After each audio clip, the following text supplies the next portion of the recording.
शेतकरी कर्जमाफीचा दुसरा हप्ता आज मुख्यमंत्री महोदयांच्या उपस्थितीमध्ये दिला आहे। जवळपास 6 लाख शेतकऱ्यांना फायदा होईल, 5,000 कोटी रुपये। यापूर्वी देखील 6 लाखापेक्षा जास्त शेतकऱ्यांना त्याचा फायदा झाला आहे।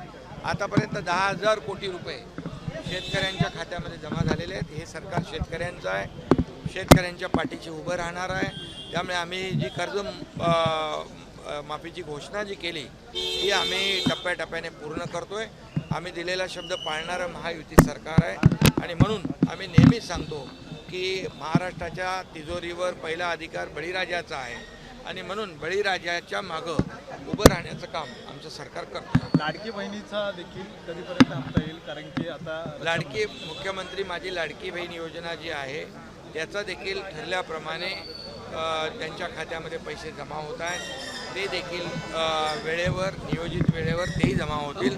मुख्यमंत्री माझी लाडकी बहीण योजना जी सुरू झाली आहे ती कुणी काही कितीही प्रयत्न केला तरीसुद्धा ती मुख्यमंत्री माझी लाडकी बहीण योजना कधी बंद होणार नाही याची देखील आपल्याला मी खात्री देतो।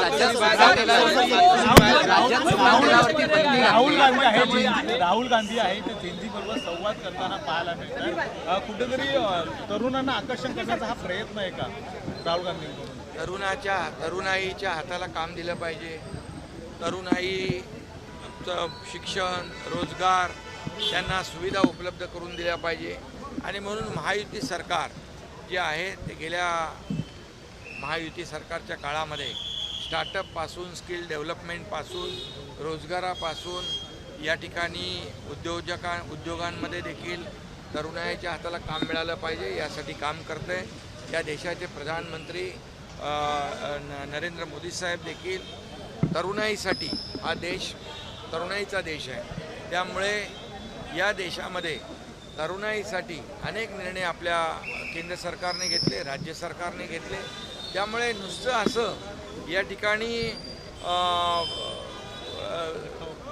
काय खोटी आश्वासनं देऊन या ठिकाणी जनतेने ज्यांना नाकारलेलं आहे त्यांनी किती प्रयत्न केले तरीसुद्धा या देशाचे लोकप्रिय प्रधानमंत्री नरेंद्र मोदीजी यांनी या देशातल्या युवकांसाठी तरुणांसाठी जे काही केलेलं आहे ते म्हणून 140 कोटी जनता तरुणाई आपल्या देशाचे प्रधानमंत्री नरेंद्र मोदीजींच्या बरोबर आहेत आणि म्हणूनच एक जी काही लोकप्रियता त्यांना लाभलेली आहे देशात आणि जगभरामध्ये ही यांची विरोधकांची पोटदुखी आहे आणि म्हणूनच या तरुणांच्या खांद्यावर बंदूक ठेवून या ठिकाणी आपल्या राजकीय पोळी भाजण्याचं काम या ठिकाणी ते करतायत आणि म्हणून मी आपल्याला एवढंच सांगतो किती काही राजकारण केलं तरीसुद्धा तरुणाई देखील देशाचे प्रधानमंत्री नरेंद्र मोदीजी यांना ओळखते। या देशातली 140 कोटी जनता देखील मोदी साहेबांना ओळखते आणि रोटी कपडा मकान आणि रोजगार देणारं हे NDA सरकार आहे, मोदीजींचं सरकार आहे आणि म्हणून आमचं महायुतीचं सरकार देखील लाखो लोकांना नोकऱ्या देण्यासाठी ज्या योजना या ठिकाणी केलेल्या आहेत त्या लोकांचं परिवहन विभाग कारवाई करतोय आणि एकीकडे अमराठी रिक्षा चालकांची आंदोलन केलं गेलं। अमराठी रिक्षा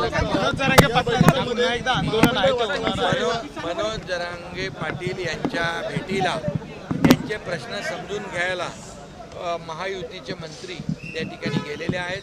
चर्चा सुरू आहे आणि त्या चर्चेतून मार्ग निघेल अशा प्रकारचा